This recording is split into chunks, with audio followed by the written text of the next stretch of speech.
You know, this is probably one of my favorite accessories. This right here, the Super Game Boy for the Super Nintendo.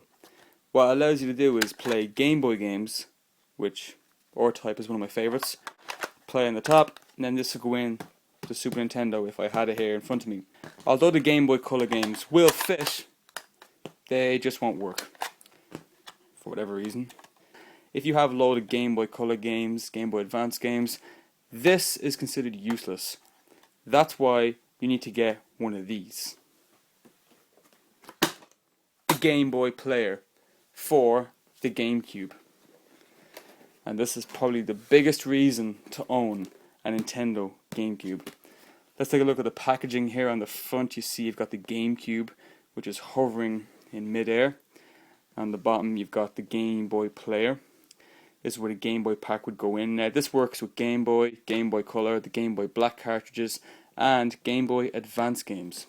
I have to say this was given to me by the guys at The Rage, 16B Fade Street. Check them out. I'll post a link for their Facebook wall. Anyone who's into retro games, and if you live in Ireland, close to Dublin, check out the shop. It's really, really cool. Thanks Peter, thanks Nicholas.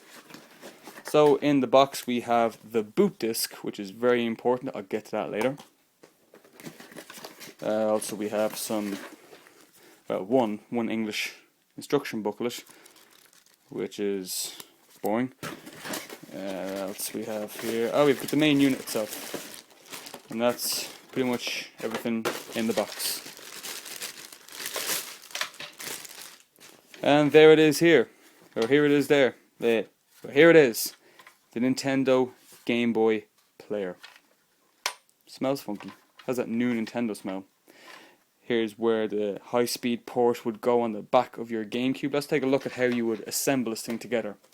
You would first get your beloved GameCube, flip it around.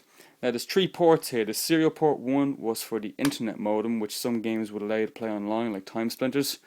The serial port 2, I believe, had no function at all.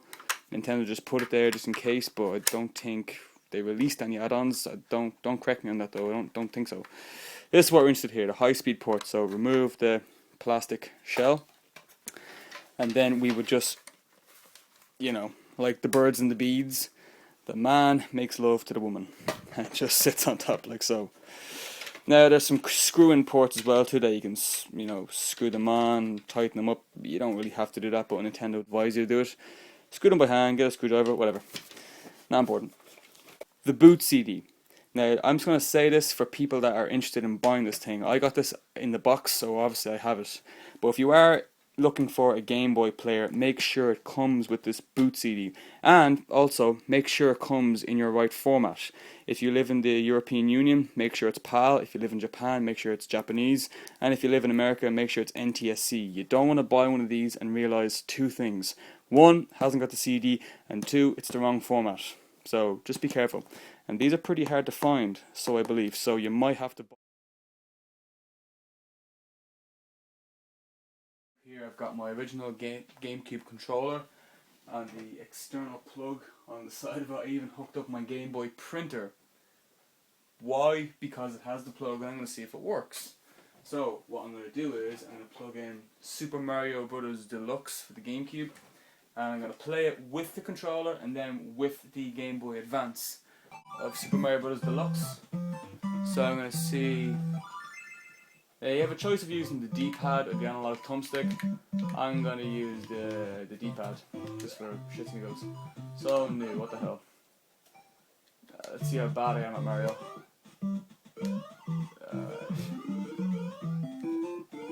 Okay. I'll try the thumbstick.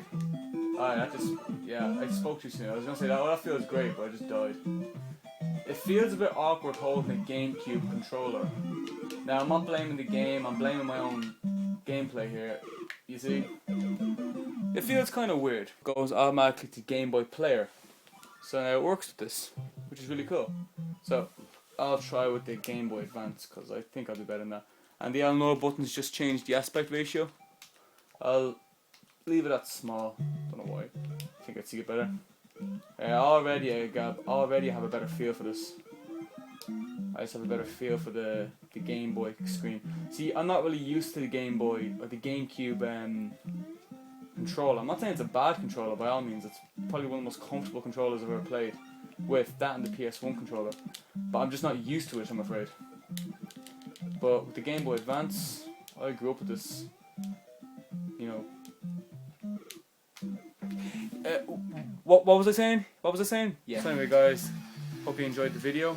Big shout out again to the guys at The Rage, 16B Fade Street. I'll post a link down below as to where their store location is. Check them out, they're really cool.